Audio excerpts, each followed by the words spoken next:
Hi, I'm Scott Martin from Bonsai Matsu, and this is another edition of the Bonsai Stuff podcast. Thank you, as always, for tuning in. This episode of the podcast, I'm going to focus on continuing a few things from last podcast, where last time I talked about overwatering and symptoms and how to fix it. So I'm going to focus on the other side of the scale this time and talk about underwatering, which seems like a bit of a no-brainer, but really, if I could take a quick poll of everybody listening to this podcast now, put your hands up if you've ever been guilty of underwatering your trees, your bonsais. Right, be honest, put your hand up. Right, that's it. Every single person listening to this podcast and every single person with bonsai in their collection, no matter who they are, I guarantee you that they are guilty at some point or another of underwatering their bonsai. I know I am, so please don't feel bad about it, but let's talk about what the impact's going to be of that and how we can look to correct it and fix it from happening again or be more mindful of it. That's probably a better way of thinking about it. I'm also going to talk about a lovely little pest that one of my favourites, ants. I love them. It's so damn annoying, but I want to dig a bit deeper into ants when we see them on our bonsai. Again, really common. We're in summer in the southern hemisphere at the moment, and they're prevalent. They're everywhere. So we'll talk about those, which is going to be boring as the proverbial. But I want to finish the podcast again with the end of my my third trip to Japan, Taichung, when I got to go and work on customers' collection, which was really cool, really good experience. And I want to fill you guys and gals in on that too. So stick around, should be fun.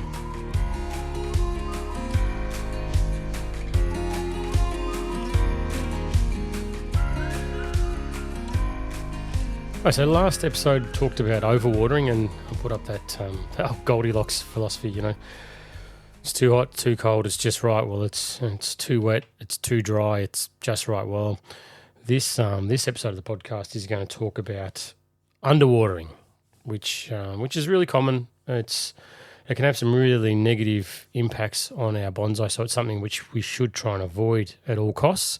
And it's probably one of the easiest ones to diagnose. You know, it's I find that I suffer from it more on windy days, and the wind can really evaporate that moisture out that's remaining in the soil, on the soil mix for the tree to take up through its roots through transpiration. And the wind sort of dries the environment and therefore takes away the available moisture for the tree. So it's pretty easy to diagnose when you see crisping on the edge of the leaves or the foliage. So if you think about it, like the water comes into the tree system via the roots and then travels all the way up, and the furthest point that it's got to go to is the very tip of a leaf. That's the first part or first position that you'll see an issue with underwatering. So if there's no moisture in that part of the leaf, then it'll tend to dry up and die off. So that's when you start getting those crispy leaves.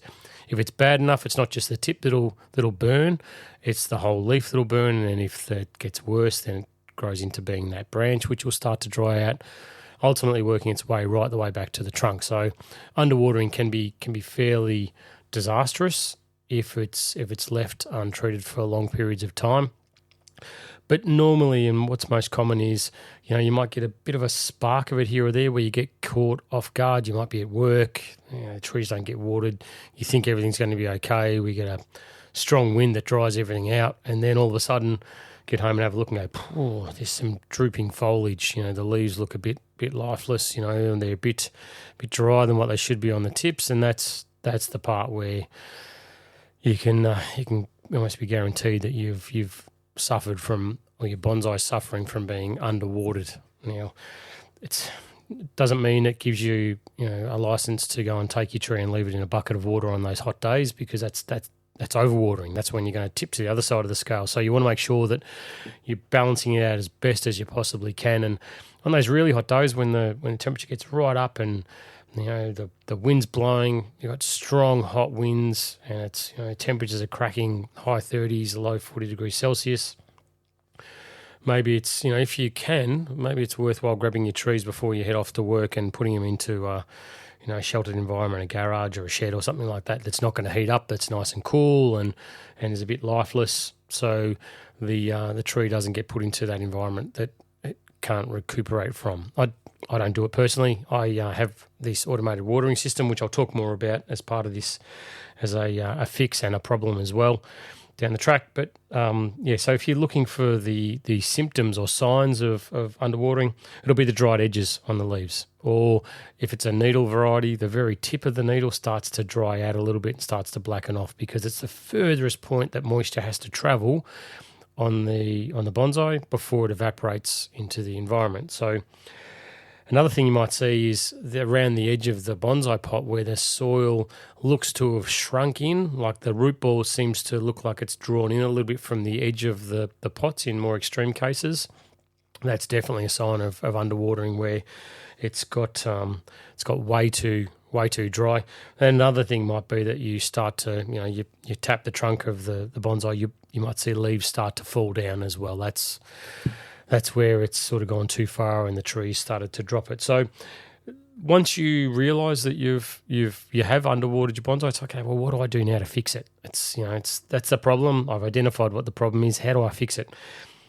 One thing that is a real common issue when it comes to underwatering is that the particles become hydrophobic. Now that means that the particle will repel water, which I'm sure you've seen it. If you've ever had an old bag of potting mix for, say you're putting a tomato or something like that into a pot, and that's right, I've got this bag of dirt that I had 12 months ago.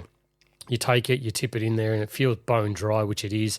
As soon as you go to water it, it looks like the watered particles just run away from it. So the particles become hydrophobic and they repel the water. So you've got no chance of rehydrating that water, or that soil, or those particles, by just simply watering alone. And one of the things that I do with bonsais when they do become underwater and start to dry out is I'll take them and I'll put them in a bucket and I'll soak them.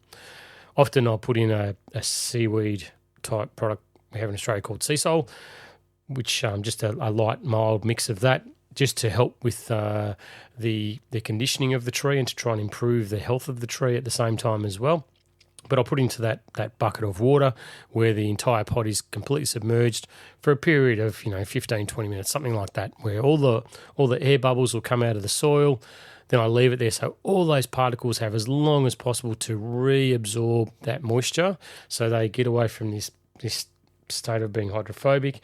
And it means that when from then on I go to water the bonsai, I know that the particles will then absorb the moisture. So it's back to the level playing field that I want. So that's the first thing I do is I'd rehydrate.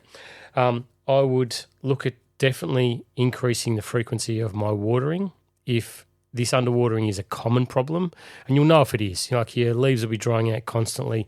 That's a sign of underwatering. So you need to increase the frequency that you're giving water to your bonsai on that basis, and also start testing if watering's needed.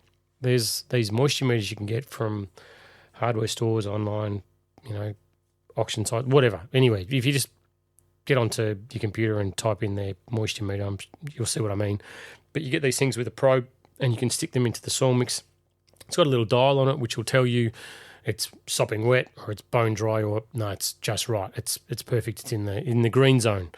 It's not in the blue where it's too wet. It's not in the red where it's too dry. It's in the green zone, which is what you want. And if you're thinking, hey, possibly I feel like I'm watering correctly, but I've got this leaf burn and I'm starting to get leaf drop and I can't work out what it is, get yourself one of these moisture meters, jam it into the soil, and it'll tell you, the indicator will tell you, hey, look, this is dry. So where you think or you believe that you're on top of it, maybe you just need to refine things a little bit more and give it a bit more water than what you have been. And get away from the notion that, watering X amount of times per day is the correct thing to do during whatever period of the year it is.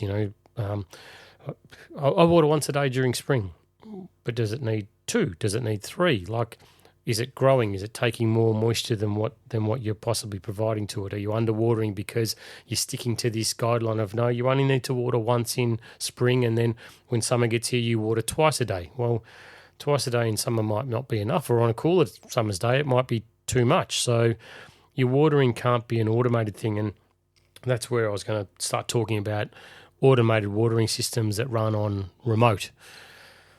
I don't do it. I have a fantastic watering system, which will be the subject of further discussion somewhere down the track. But I've got a fantastic watering system over years and years of trial and error. I've got this great system, but I don't let the system run by itself. It's a system that I manually decide to turn on and turn off and run for certain periods of time. So it's not automatically running 5 minutes a day, once in the morning, every day. It's okay. Well, what I'm going to do now is it's been hot, windy overnight, so therefore 7 o'clock in the morning, I'm going to run every zone for a 3-minute period. Then at 10 o'clock, I'm going to run them all for another 2 minutes, just to make sure that I've thoroughly soaked the soil mix in there. Then at 2 o'clock in the afternoon, it's going to be another 3-minute run. Then it's going to be a 1 minute. You get the idea. It's something that I dictate based on the environment that my bonsai are in, as opposed to the system going, yes, run every day, 9 o'clock, 5 minutes. Is 5 minutes too much?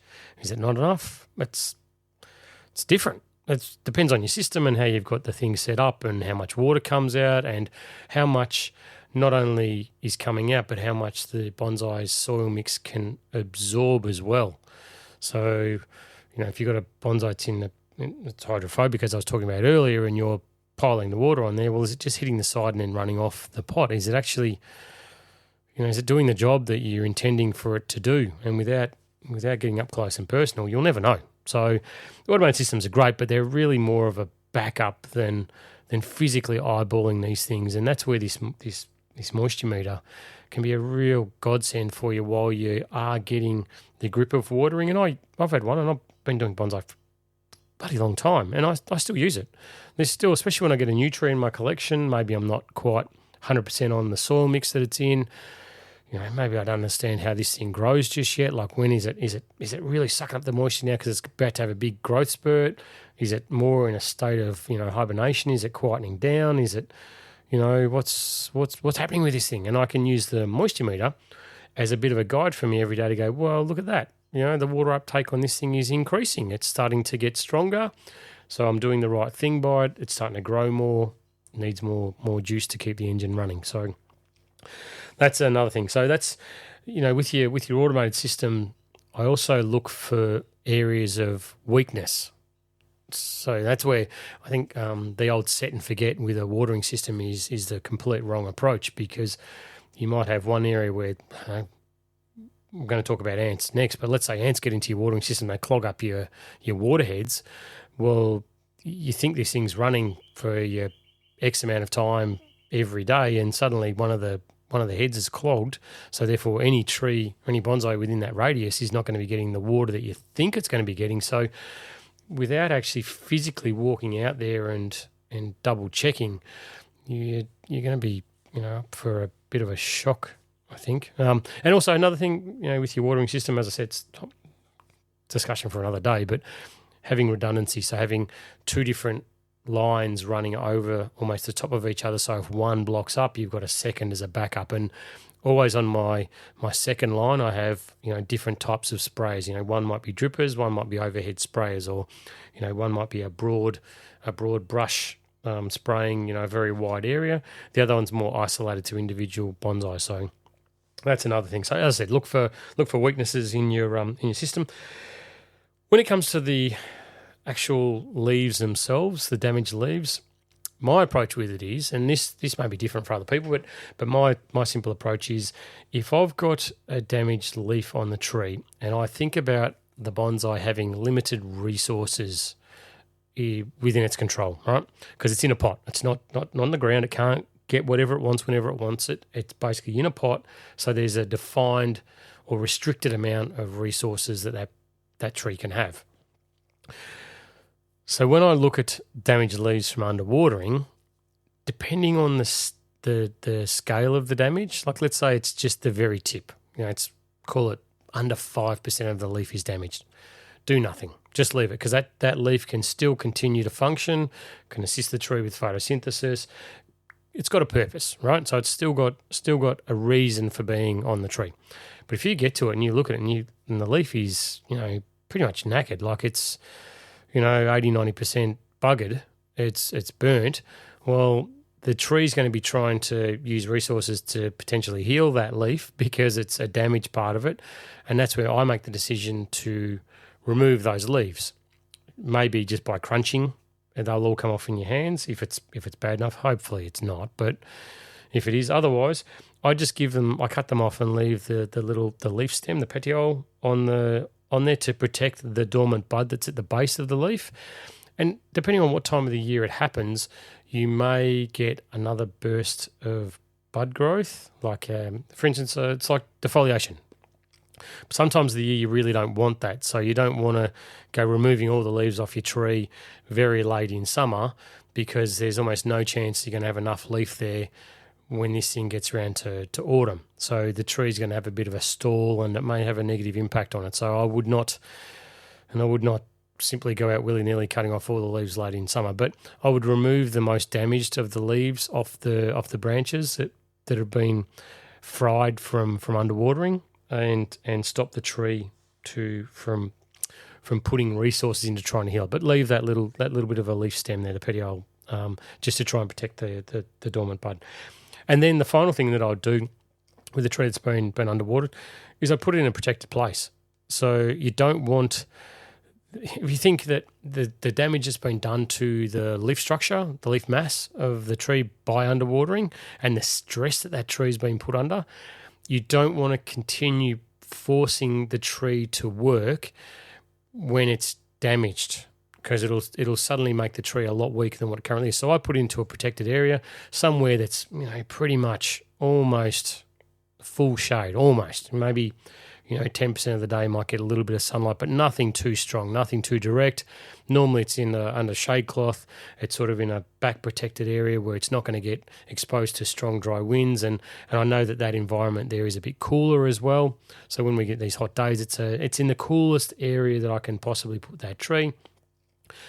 Let the tree catch its breath, let it get over the damage that I've inflicted on it by underwatering it, and then I'll slowly reintroduce it into the more open areas. It may not go straight back to the position it was if it was in a very extremely open position in my yard. It may go to the next step up, which is somewhere which might get, say, 20-30% sunlight, direct sunlight a day, and then 40 to 50, and slowly as the tree gets stronger and stronger, and I'll be using this seaweed mix on the thing quite regularly, probably once a week in the soil when I'm watering it, just to help it improve its health, and then I'll slowly and gradually move it back out there.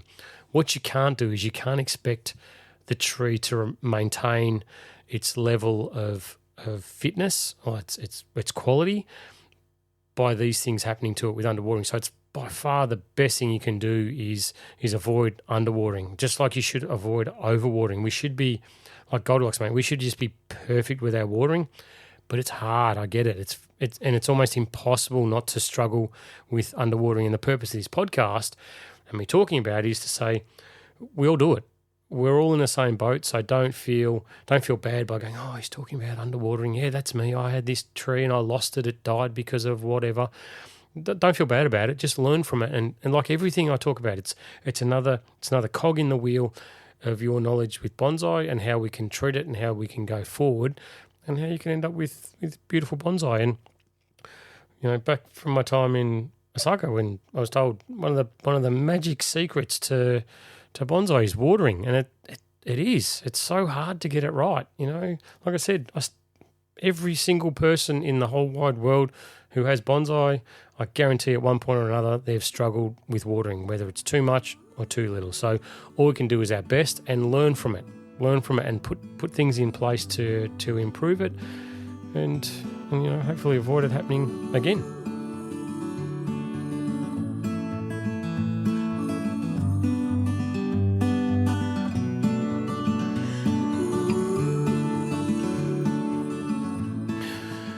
Ants. How good are ants?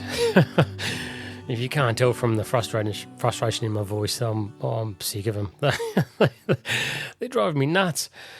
Whether it's around the yard or it's, around the bonsais or whatever it is, they seem to come and appear overnight. And while we're talking about underwatering, one indicator, one telltale for me that I'm underwatering a particular bonsai is these bloody ants, because they love dry environments. So even though you look at a bonsai and go, yep, I'm watering it, it's perfect, it's great, I guarantee you that the core of that root ball will be dry, because if you've got ants in there, then they love the dry environment and there's no water getting into that part of the tree. So it's time for me to start soaking that bonsai on a far more regular basis to make sure that core, that central root system gets moisture into it, without staying too wet, of course, but definitely it's got to be something that I'm far more active with. And they get up into the bottom of the pots through the drainage holes, and they drag out bits of soil. That's another telltale if you've got ants in there. If you look under your pots and you see tiny little mounds of fine soil mix, that's ants making nests up inside. So they create these cavities inside your root ball where nothing's going to grow because they've removed the soil from that area. It's an absolute dead set pain in the bum. But there's one the other day. Literally was a few days ago. I was up looking at a big olive that I've got. Look at it, always feels wet around the edges. Always look at it and think, olives don't like to be too wet. Am I overdoing the watering? And then I look at the tree and there's ants all over it. And they're coming out of the soil, and it's like, no, it can't be. It literally can't be. So I get the probe out. It's got a really wide base, so there's not much distance between the pot edge and the nabari. So I didn't have much to work with, but get the moisture meter, jam it in on an angle going back in towards the central core. Yep, lo and behold, there it is. It's dry because the water's sort of running around the edge and it's not getting back into the central part of the root. Ants come in, do their business. Every time I water, they get upset and start running up and down the trunk, but I'm not getting rid of them. I'm not fixing the problem. And ants, they're such a pain because they carry aphid eggs with them. And when they get into your bonsai, what they do is they put the eggs onto your bonsai, and then once they find a suitable, healthy host, so your tree becomes infested with aphids, and then they sit there and they start farming these things and eating them effectively. And with these ants comes the sooty mold, like blackening of your branches. If you look along your branches and you see sort of blackening bits, well, lo and behold, you've had ants in there at one point or another, providing a bit of an issue for you. Ants themselves don't cause problems, bar the cavities that they put into the root ball. They don't necessarily cause damage to your bonsai, but it's everything about them that they bring that just becomes an absolute pain in the bum. So if you if you do see them, you've got to take action. Don't ignore it, because I guarantee you they do not go away by themselves. They tend to breed pretty quickly, and the numbers seem to amass pretty fast. And throughout my entire bonsai life, it's something that I'm constantly on. I don't know whether my bonsai yard is built on a massive ant nest somewhere around the way, but these little black ants that we get here in Melbourne, Australia, I presume they're pretty common all around the world, and they're right buggers. So anyway, to treat them, what I do is always make sure first and foremost that you've got a healthy bonsai. All right, if you've got a healthy bonsai, if that's your number one goal in life of your bonsai life is to have healthy bonsai, then any of these issues that we get, the issues that ants bring along, aphids, sooty mold, it's not a problem. It's something that your bonsai would deal with. It buys you time to take the corrective action, and it's not something that you're going to walk out and go, it's killed my tree. These aphids, these sooty molds got in and done permanent damage, and I've lost all these branches have died off and whatever. Damn you, ants. If you think about if you focus on the health of your bonsai, these little setbacks become just that, minor setbacks. They're not, they're one percenters that I talked about. We should treat them, we should overcome them, but don't see it as a ticket to the death of your bonsai. It's not gonna be the case. So one, focus on the health of your bonsai. Secondly, you see ants in and around your bonsais, guarantee you your bonsai's underwatered. Guarantee that soil mix is far too dry, and I guarantee it hasn't just happened overnight, because they don't just move in like that. They search and destroy, and they'll work their way through. So if you start seeing them in and around your bonsai, climbing up on the branches, that sort of thing, you're going to start getting an aphid issue, which you're going to need to deal with one way or another. And with chemical sprays or homemade solutions, whatever your go is, go for it. But you're going to need to be on the front foot with that sort of thing. And secondly, you're going to need to start soaking that pot. Once you've tested it, I would get, that my thought would be that the soil is going to become that dry if ants have moved in that you're going to suffer with them being hydrophobic. So, they start repelling the water, so watering's not going to do enough in itself. So to take immediate action, I'd soak it in a bucket of water.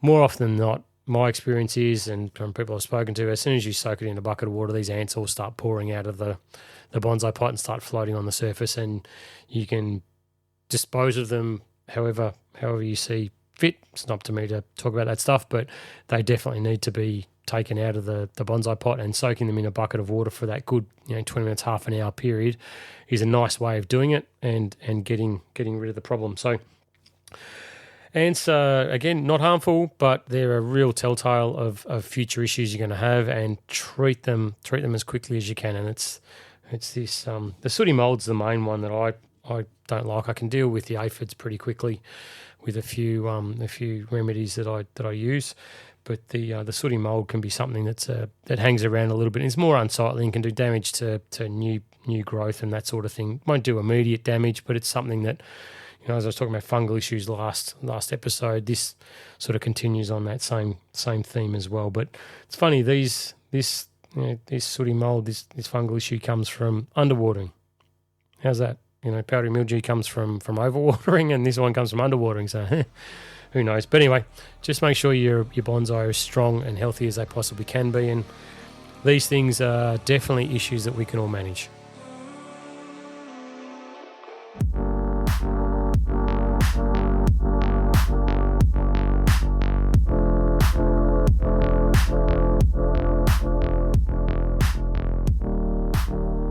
So back in 2014, I had my third trip to Japan for studying.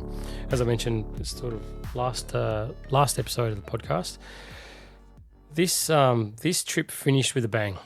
It's probably one of my dearest memories that I've got from being in Japan, because it was like a life-changing moment for me. And I've read my notes, and as I prepared for this podcast, going through, there's been a lot of smiles and a lot of really nice flashbacks and thoughts about what I got to do on this last day of my trip, which was really nice. I actually got picked up. So my notes start off by saying I was collected really early from the hotel, and we went straight to a customer's house. Out of respect, I won't mention the customer's name, but it was a big customer, and they had lots of trees. And I remember being so excited to go there, and it's like, okay, you got to bring your tools, you got to be ready to go, and you're actually working on customers' trees today. We're all going, all the apprentices were in there, so you actually get to get your hands on at a customer's house. And I was like, wow, it's so different, because up until that point, everything I'd worked on had always been nursery stock, or to the best of my knowledge, it was all nursery stock, stuff that was owned by the nursery. So really there's a lot of respect for it and care, but it wasn't actually to the point where you were being paid, or someone was being paid for work to be done on their trees. And that sort of blew me away as I found that out. So I remember I had my all my clothes packed up, my suitcase packed, and it was flight late that night. So it was like, okay, cool. We're going to go straight from here. We're going to go straight to this customer's house, and we're going to do the work, and then we're going to take you to the airport, and then you're going to fly home. So I was like, cool, okay. So it was amazing to think that very soon I'd be hands on at this customer's place working on the trees, and I didn't know what to expect, because I hadn't been to. Oh no, I might have been to their place first trip. That's right, first trip I went there, and we were helping move stuff to get ready for cockapoo to go on, be on display, and blah blah blah. So I'd seen the yards and stuff, but never got into the areas where the trees were kept. It was more the trees were lined up ready to go, and we put them in the van and pots and that sort of stuff. So anyway. Get to this customer's house. We rock in the front door, and it was amazing. Like the Japanese garden, this entrance we went through had like the most spectacular bonsai on display with like a nice little walkway through a path through there. And it was just like every tree was stunning. Up until that point, I'd always seen things on benches, stacked together or at shows and stuff like that. But this was probably the highest end bonsai garden that I'd ever seen up close in my life, where everything was on individual podiums and they had like, companion plantings in the ground around them and stuff. And it was just immaculate, just absolutely immaculate. And I was gobsmacked when I walked through the place, and I couldn't believe, and they'd go, oh, that's one cockapoo before, and okay, that's a winner from such and such a show, and that's a winner from such and such a show, and I was like, oh my goodness, this is amazing. Like these are the world class trees, bonsai right there, right in front of me. Like I could physically touch these things right in front of me.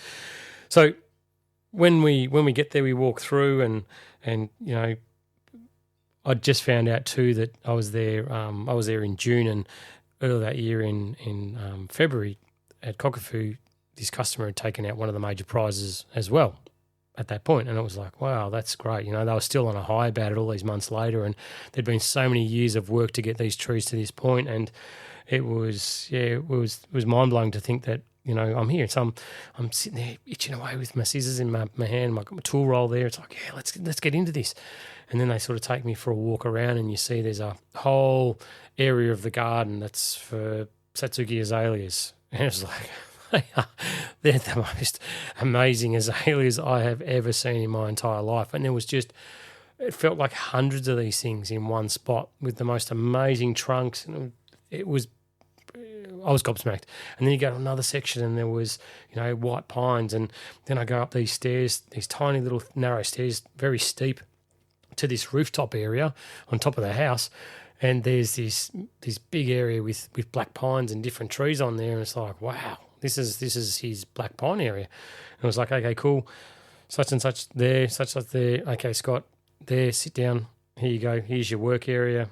Here's your tree. And they popped this bonsai in front of me. It's the most amazing Japanese black pine that was probably the most refined tree that I'd ever seen in my entire life. And it was like, you good? And it's like, yep, I'm ready. Let's do this. So I did decandling on this thing and worked it over and over and over, and it grins ear to ear because I was left by myself. I didn't have someone sitting there watching over my shoulder if I got stuck on something and wanted to ask a question.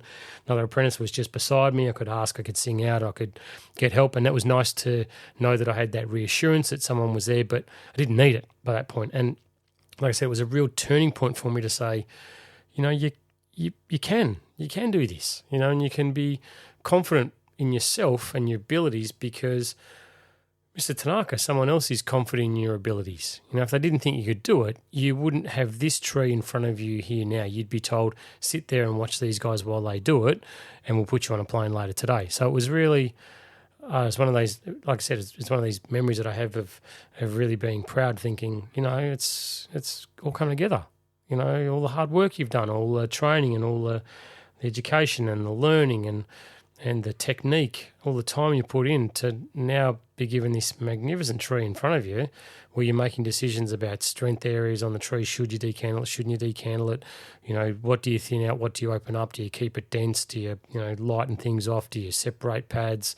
Do you need to pluck needles back on this thing as well? And all that just running through my head at 1,000,000 miles an hour.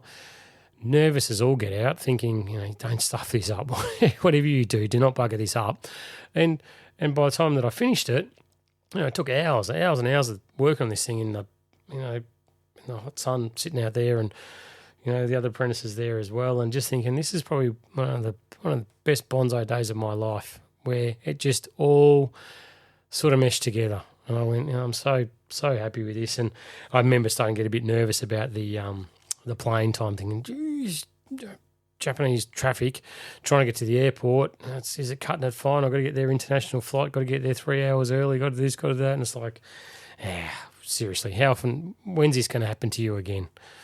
Didn't know it was going to happen the year after, but, at that point in time, it was like, well, this is it. This is this could be your very last trip to Japan, no more. So just, embrace it. Be in the moment. Don't think about anything else. Put the blinkers on, turn off the rest of the world, and just focus on this black pine in front of you. And I did, and I really enjoyed it. And like I said, I got a lot out of it, and got to make sure that my technique was perfect. Tweezers in one hand, scissors in the other, making sure the cuts were all perfect. So later on, what I was doing would be reflecting upon Mr. Tanaka and IGN, and that's the pressure that I felt when I was working on it to make sure that I had it to the absolute best of my ability. So years down the track, when I'm no longer around that place, no one could turn around and say, hey, this should have been done better, or that should have been done, or, look at this is a bit poor. It should have, the technique's not good. I thought there's no way I want this to reflect badly on anyone else, not just myself, but everyone else as part of this group. So I remember really putting my back into it, making sure that everything was spot on and just perfect, and walking away at the end of it going, I'm pretty happy with that. And then we, got to lunchtime, and we got wrapped up and we got whipped away to a little noodle shop where the customer had bought us all lunch. And again, it's that it's the eating meal thing. I can't remember what I've talked about in the podcast before or not, but there's this thing with meals and apprentices that you can't finish later than your seniors. So if the meals start coming out, and generally, first ordered, first served, so the customer and Mr. Tanaka get their meals ordered first, so therefore, it works down the line, and I'm the last one to order my meal. So these bowls of ramen come out, and they're stinking hot when they come out. Like, they are like 1,000 degrees, these things. They could literally melt the skin off your face.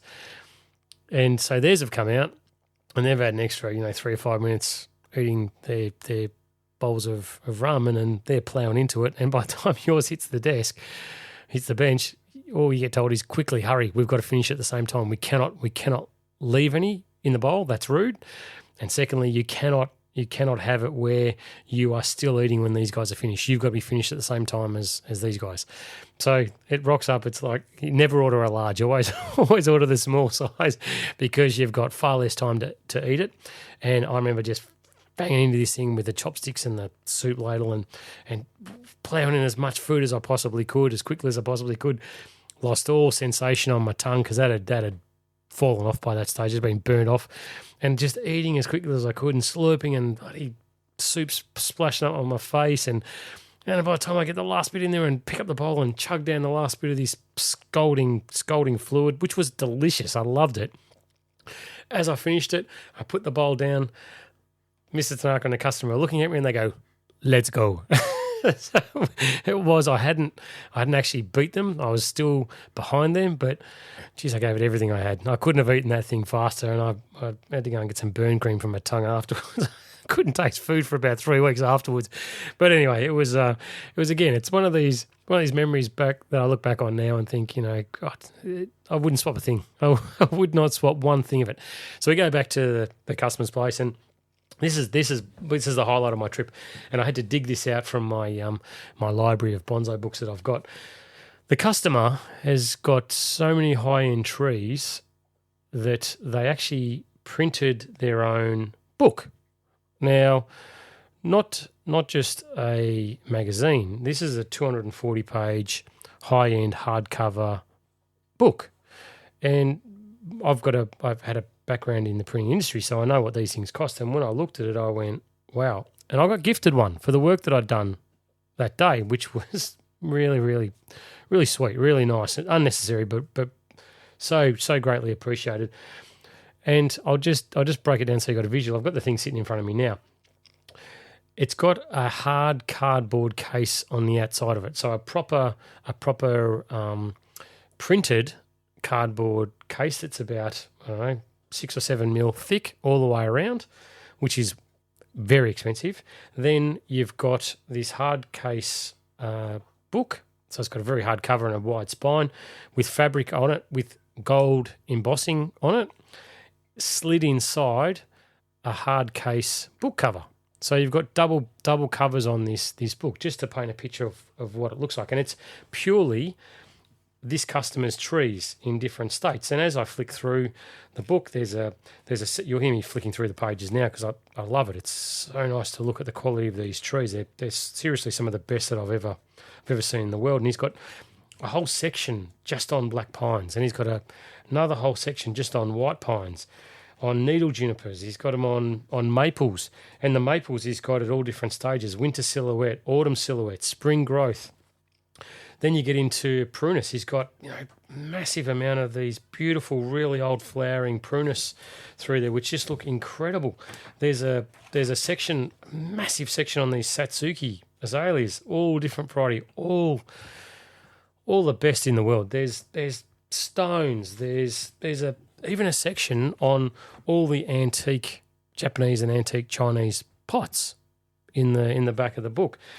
Unfortunately, I can't read it, but there's definitely different sections where this customer is receiving all these prestigious awards for the trees, for the bonsais, and it's like, honestly, it simply blows me away that the expense, no expense has been spared at all with the production of this book.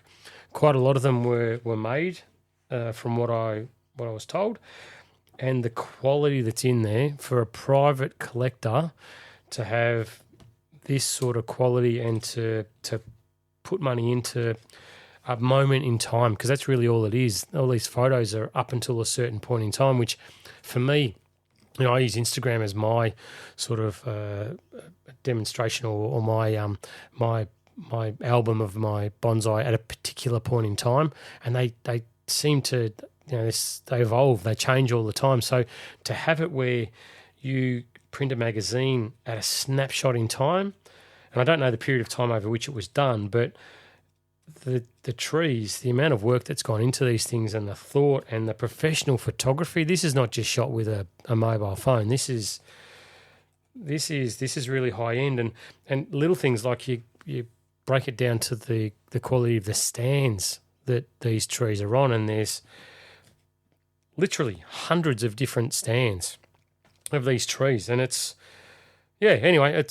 mind blowing to think that A, it's been done, B, there's the quality of trees that were used in the production, but thirdly, that I was given a copy of this very, very special, not freely available magazine or catalogue book production, high-end production that's mine, and I was given it because I did a good job decandling, which, like I said, it was an absolute turning point for me in not only my confidence in myself, but also that the belief that I got in myself that if you put the time in, if you do the work, if you get to a certain standard and you can maintain it, then you're good enough to continue with it. And there we are.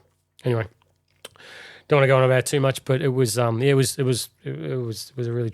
really, really nice experience for me, and it was just purely a great way to look back, and the notes that I've written, which they're private because they're to me about my emotions that I was going through as I was on the plane flying back from Japan to my family and stuff like that. It was absolute highlight of my time there, and just really as I signed off by saying, what a trip. So made it to the airport in time. Obviously, didn't have any issues with my flight on the way back, and wrapped up another successful trip to Japan, which was thoroughly enjoyable.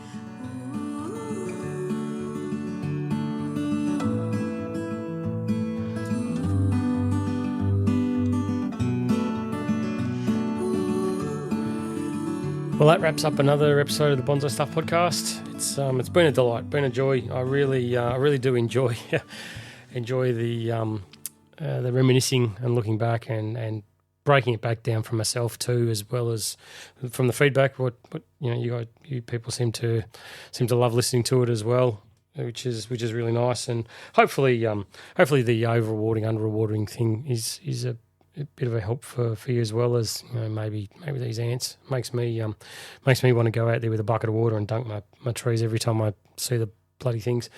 But it's been truly enjoyable, and there's a lot more to come with the podcast. Hope you're enjoying the increased frequency of them as well, because it feels to me like it's sort of here to stay for now. So keep up the contact. I love it. Any way I can help, I'm always glad to do it.